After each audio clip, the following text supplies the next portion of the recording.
Fala aí pessoal, tudo tranquilo? Meu nome é Dalton Moura e hoje nós vamos falar um pouco sobre oração. Você acha que oração é algo dispensável ou é uma necessidade do cristão?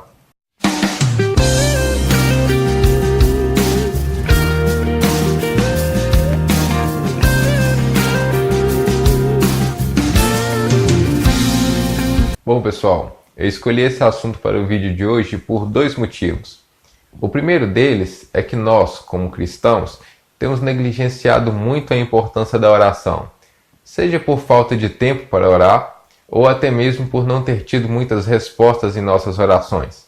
E o segundo motivo é que as pessoas não sabem por que elas devem orar. Provavelmente você já deve ter visto alguém dizendo, ou talvez você mesmo já tenha dito isso algum dia na sua vida.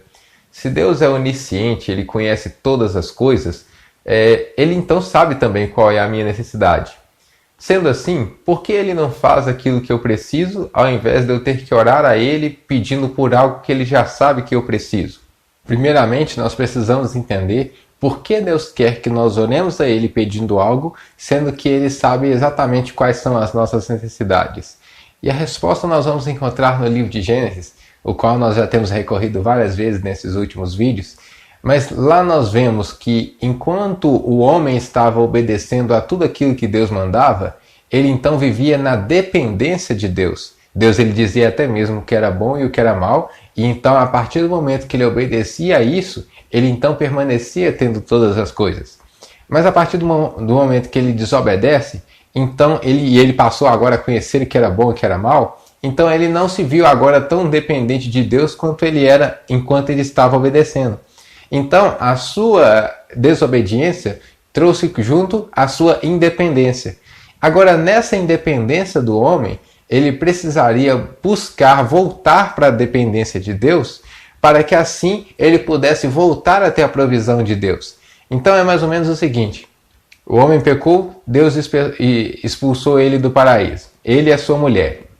Mas a partir do momento que eles desejassem viver agora na dependência de Deus e não pela sua própria sorte ou pelos seus próprios caminhos, eles então voltariam a ter a provisão de Deus. Só que não da mesma forma que antes, por causa que eles não teriam mais acesso à árvore da vida, porque a natureza deles foi ferida. Mas o ponto-chave da questão é: a obediência me leva à dependência daquele a quem eu obedeço.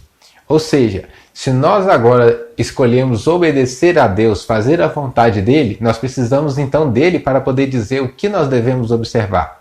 E a nossa manifestação de dependência a ele é através da oração, que é quando então eu mostro que eu não quero mais andar pela forma como eu julgava ser certa, tendo em vista que a forma que ele tem para me mostrar, ela é muito mais eficaz. Então, quando eu entendo isso que Deus quer me dizer, eu faço essa oração pedindo algo que ele já sabe aquilo que eu preciso.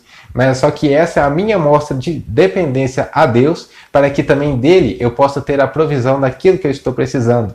Então, não é só porque você existe que Deus ele tem que fazer tudo aquilo que você precisa que seja feito.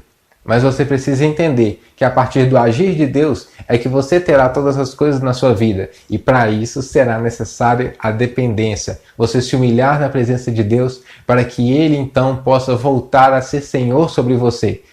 Sintetizando tudo isso em poucas palavras, nós podemos afirmar que a nossa oração é o meio pelo qual nós mostramos para Deus que somos dependentes do agir dele na nossa vida.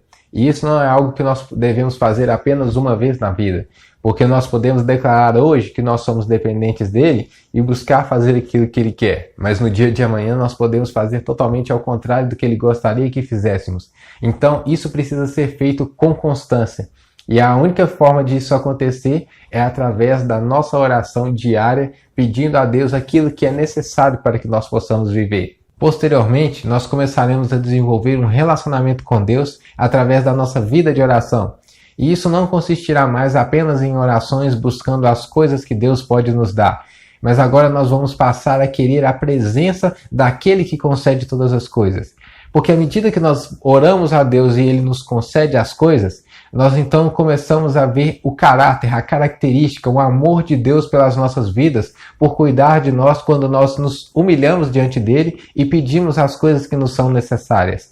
E à medida que o tempo passa, à medida que nós então buscamos mais a presença de Deus e não as coisas, nós vamos ver que as coisas serão acrescentadas, como diz lá em Mateus 6,33, que buscai primeiro o reino de Deus e a sua justiça, e as demais coisas serão acrescentadas.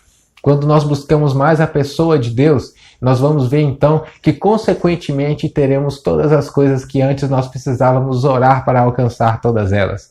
Então isso é o grau de maturidade que Deus ele quer nos levar a alcançar. Bom, agora que nós sabemos qual é a importância da oração, vamos verificar quais são os princípios que devem ser observados para fazer uma oração eficaz. Eu listei aqui alguns deles. São eles: Deus não ouve pecadores. Isso está lá em Isaías capítulo 1, versículo 15. Lá diz assim: quando vocês estenderem as mãos em oração, esconderei de vocês os meus olhos. Mesmo que multipliquem as suas orações, não as escutarei. As suas mãos estão cheias de sangue. Observe que nesse contexto, as pessoas que estavam fazendo orações e pedindo coisas para Deus, elas estavam com as mãos cheias de sangue. No caso, eu creio que era uma forma de dizer que elas já haviam matado muitas pessoas. Então veja bem, com essa maldade no coração das pessoas, Deus ele então se indispôs a fazer qualquer coisa em favor delas. Então isso mostra que Deus ele não ouve a pecadores, porque ele diz que eu não ouvirei a oração de vocês. Agora é importante fazer uma ponderação. Nós temos que identificar pecadores de pecadores. Porque nesse caso aqui ele estava falando daqueles que, além de praticarem a maldade, buscavam de Deus a manifestação do poder dele para fazer alguma coisa em favor deles. Diferentemente de um pecador que se arrepende e chega a Deus e ele pede perdão por aquilo que ele tem feito de errado, para que ele então possa começar uma nova vida. Isso pode ser visto, por exemplo, na parábola do publicano e do fariseu, lá no Novo Testamento, que nós vamos ler mais adiante. Ponto número 2. Deus só atende orações que estão dentro da sua vontade. Isso a gente viu até mesmo aqui em Isaías 1,15, né, quando ele fala que ele não ia atender o pedido deles porque eles faziam o que era mal. E a gente também pode ver lá em Mateus, no capítulo 6, versículos 9 e 10, que diz assim: vocês orem assim: Pai nosso que estás no céu, santificado seja o teu nome. Venha o teu reino, seja feita a tua vontade, assim na terra como no céu. Veja que o modelo de oração que Jesus passa para os discípulos, ele mostra que a vontade de Deus ela deve ser feita na terra, como ela é feita no céu. Então, se nós oramos a Deus buscando apenas o cumprimento da nossa vontade, nós então teremos as nossas orações frustradas. Isso também a gente vai ver lá em Tiago 4,3, que ele fala que muitas vezes nós pedimos e não recebemos porque nós pedimos mal. Nós pedimos simplesmente para gastar nos nossos deleites e não visando o bem coletivo, não visando mais pessoas, não visando o estabelecimento da vontade de Deus aqui na Terra. Além disso, dentro daquilo que eu expliquei na primeira parte do vídeo, se nós queremos voltar à dependência de Deus, nós não podemos ditar para Deus o que nós queremos que seja feito, mas nós devemos concordar com aquilo que Ele quer fazer por nós. Ponto número 3. Nossas orações podem ser impedidas. Isso você vai encontrar em Mateus 6, no versículo 14 e 15. Diz assim: pois, se perdoarem as ofensas uns dos outros, o Pai Celestial também lhes perdoará. Mas se não perdoarem uns aos outros, o Pai Celestial não lhes perdoará as ofensas. Veja que aqui Jesus ele coloca uma condição para que você seja perdoado das suas ofensas. E é exatamente você perdoar a ofensa que os outros cometem contra você. Se você buscar de Deus o perdão das suas ofensas através da oração, mas você não perdoa o próximo, então as suas orações serão impedidas. Da mesma forma, se você procurar lá em 1 Pedro 3,7, ele fala no sentido dos maridos e das esposas. Às vezes, a má conduta deles dentro do próprio casamento pode fazer também com que a oração deles seja impedida. Depois você pode conferir lá com mais detalhes. Ponto número 4. Quem ora deve ter fé de que Deus o atenderá. Isso está lá em Hebreus capítulo 11, versículo 6, que diz assim: sem fé é impossível agradar a Deus, pois quem dele se aproxima precisa crer que ele existe e que recompensa aqueles que o buscam. Ou seja, se nós oramos a Deus pedindo para que Ele faça algo na nossa vida, sendo que está dentro da vontade dEle, e nós não cremos que aquilo pode chegar, a gente simplesmente ora como um desencargo de consciência, ou até mesmo para poder cumprir um papel religioso, esse tipo de oração não agrada a Deus. E pode ter certeza que aquilo que você está pedindo não vai chegar se você simplesmente fizer uma oração de esperança, naquele sentido. Vai que cola, vai que Deus ele resolve me atender. Então, a oração que agrada a Deus é uma oração de fé. Ponto número 5. Seja persistente. Lá no capítulo 18 do livro de Lucas, no versículo 7 e 8, diz assim: Acaso Deus não fará justiça aos seus escolhidos, que clamam a Ele dia e noite? Continuará fazendo-os esperar? Eu lhes digo, Ele lhes fará justiça e depressa. Contudo, quando o Filho do Homem vier, encontrará fé na terra? No início do capítulo 18, Jesus ele conta uma parábola sobre o juiz iníquo, dizendo que uma viúva muito importunava ele para que ele julgasse a causa dela. E de tanto ela importunar, ele acabou atendendo ao pedido dela e julgou a sua causa. E ele faz então uma comparação. Se aquele juiz que era iníquo, ele atendeu a causa daquela mulher, quanto mais o vosso Pai, que ele é santo, ele é justo, ele não fará justiça a você que clama a ele de dia e de noite. Mas às vezes as pessoas são tão inconstantes que elas oram uma vez, mas a oração não foi atendida, então elas esquecem daquele pedido e não oram mais. Então Jesus ele diz, porventura haverá fé na terra quando ele voltar? Ponto número 6. Ore em secreto. Lá em Mateus, no capítulo 6, versículos 5 e 6, Jesus ele conta que há pessoas que são hipócritas, que ao invés delas buscarem orar em secreto, elas oram nas esquinas para que as pessoas vejam e falam, nossa, como aquela pessoa está orando, ela está buscando e coisa e tal. Mas na verdade a motivação do coração daquelas pessoas que estão orando não é de alcançar o favor de Deus, mas sim de aparecer para as pessoas. E Jesus ele condena isso e ele fala, quando você for orar, retire-se para o seu quarto, e o Pai que te vê no secreto, ele recompensará por aquilo que você está pedindo. Mas agora aqueles que estão orando nas esquinas, já receberam a sua recompensa, que é a admiração das pessoas que passam e vê eles fazendo aquilo. Ponto número 7. Não use de vãs repetições. Isso está lá em Mateus capítulo 6, versículos 7 e 8.